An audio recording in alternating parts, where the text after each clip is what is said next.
샬롬, 이동춘 목사입니다. 오늘도 여러분의 삶이 주님의 평안으로 가득하시길 기원하며 하나님의 말씀을 나누겠습니다. 오늘 주시는 말씀은 마태복음 11장 2절로부터 19절의 말씀입니다. 이 말씀 중에 16절로부터 19절을 읽겠습니다. 이 세대를 무엇으로 비유할까? 비유하건대 아이들이 장터에 앉아 제 동물을 불러 이르되 우리가 너희를 향하여 피리를 불어도 너희가 춤추지 않고 우리가 슬피 울어도 너희가 가슴을 치지 아니하였다 함과 같도다. 요한이 와서 먹지도 않고 마시지도 아니하매 그들이 말하기를 귀신이 들렸다 하더니 인자는 와서 먹고 마시며 말하기를 보라 먹기를 탐하고 포도주를 즐기는 사람이요 세리와 죄인의 친구로다 하니 지혜는 그 행한 일로 인하여 옳다함을 얻느니라. 아멘. 마태복음 11장 2절로부터 19절 말씀을 본문으로 교회는 어디에 있어야 하고 어디로 가야 할까? 라는 제목으로 말씀을 나누도록 하겠습니다. 세례 요한은 제자들을 예수님께 보내 질문을 하였습니다. 오실 분이 당신이십니까? 그렇지 않으면 우리가 다른 분을 기다려야 합니까? 이 질문은 세례 요한의 인생에서 가장 중요한 질문이었습니다. 왜냐하면 그는 예수님의 길을 예비하기 위해 태어난 사람이기 때문입니다.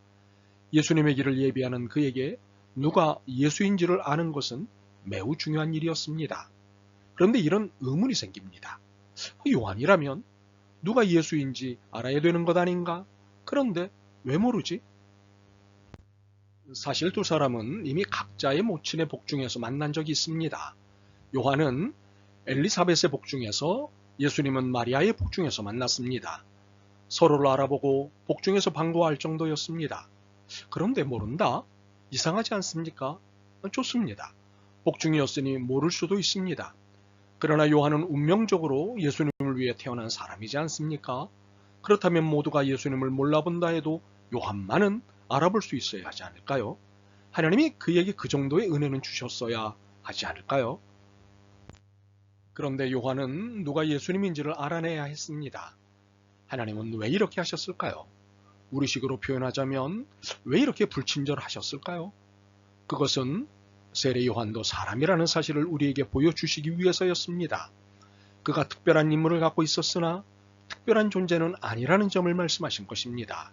그러므로 세례 요한이 존경의 대상은 될 수 있어도 숭배의 대상은 아니라는 것입니다. 우리는 신앙생활을 하면서 존경의 대상과 숭배의 대상을 구분 못할 때가 있습니다.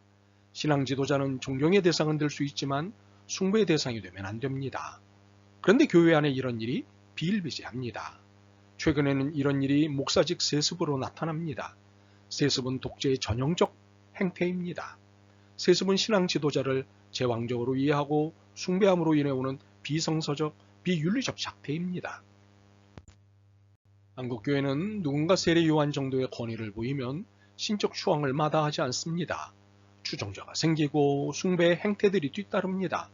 바로 이러한 몰지각한 태도에 쐐기를 막는 것이 세례 요한을 대하는 본문의 태도입니다. 특별한 인물을 부여받았지만 특별한 존재는 아닌 세례 요한은 예수님께 질문했습니다. 오실 그분이 당신이십니까? 그렇지 않으면 우리가 다른 분을 기다려야 합니까? 예수님의 답변은 위트가 있으셨습니다. 그래 나다 로 대답하지 않으셨습니다. 4절부터 6절을 봅니다.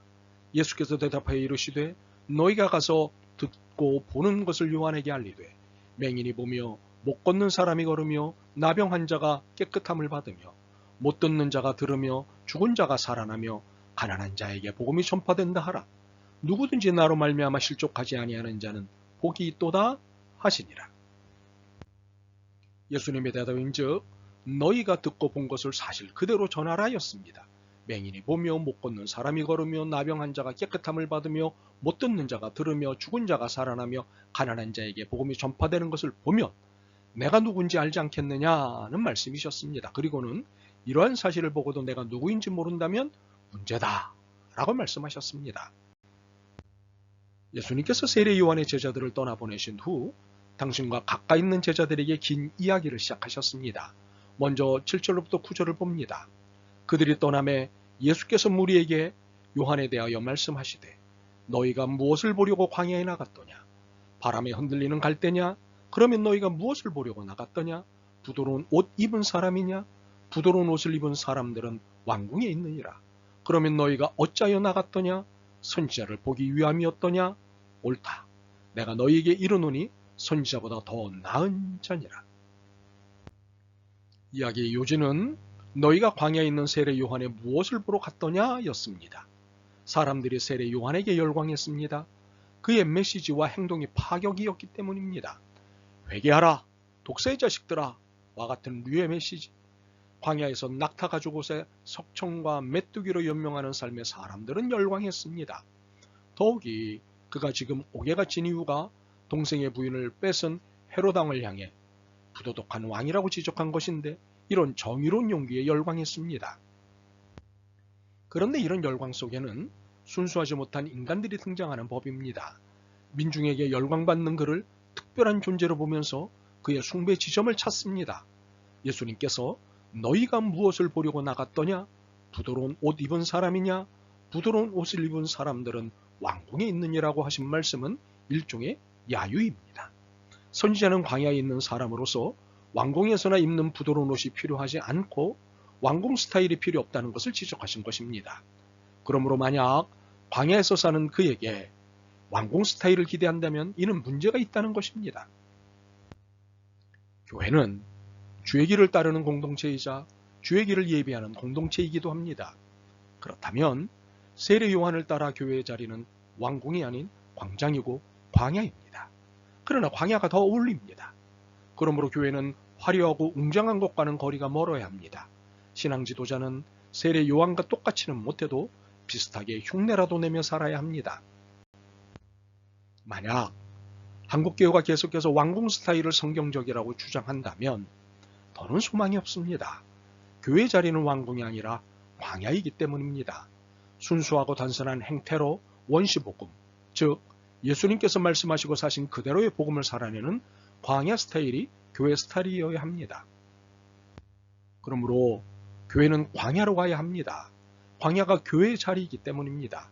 신앙 지도자는 광장으로 가야 합니다. 광장에 민중들이 있기 때문입니다. 그래서 교회도 신앙 지도자도 좀 더 가난해져야 합니다. 그렇다면 그 광야에서 교회는 어떤 모습이어야 할까요? 16절과 17절에 확고한 지침이 있습니다. 이 세대를 무엇으로 비유할까? 비유하건대 아이들이 장터에 앉아 제 동물을 불러 이르되 우리가 너희를 향하여 피리를 불어도 너희가 춤추지 않고 우리가 슬피 울어도 너희가 가슴을 치지 아니하였다 함과 같도다. 첫 번째로 피리 부는 역할을 해야 합니다. 악에 대해선 경고하고 선을 향해선 격려해야 합니다. 두 번째, 춤추는 역할을 해야 합니다. 민중을 흥겹게 하는 일에 앞장서야 합니다. 세 번째, 우는 역할을 해야 합니다.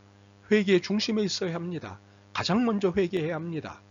네 번째, 가슴치는 역할을 해야 합니다. 불의에 분노하고 정의가 곳곳으로 흘러가게 해야 합니다. 항상 약자 곁, 소수자의 곁이 되어야 합니다. 그러므로 한국교회가 있어야 할 곳은 분명합니다. 광야입니다. 그리고 광장입니다. 우리는 광야 스타일이 되어 광장으로 가야 합니다. 그리고 광장에서 궁중의 권력에 노란하고 착취당하는 민중의 편이 되어야 합니다. 교회는 광장의 민중들이 기댈 수 있는 곳이어야 합니다. 우리 교회가 이렇게 될 수 있기를 소망합니다. 아멘. 주님, 교회가 광야에 있으면 안 되는 줄 알았습니다. 중심에서 강력한 영향력을 행사할 수 있어야 한다고 생각했습니다. 이것이 아닌 것을 알았기에 광야로 가겠습니다. 교회다움을 위해 광장으로 가겠습니다. 도와주옵소서. 예수 그리스도의 이름으로 기도드립니다. 아멘. 오늘도 여러분의 믿음과 삶을 응원합니다. 사랑합니다.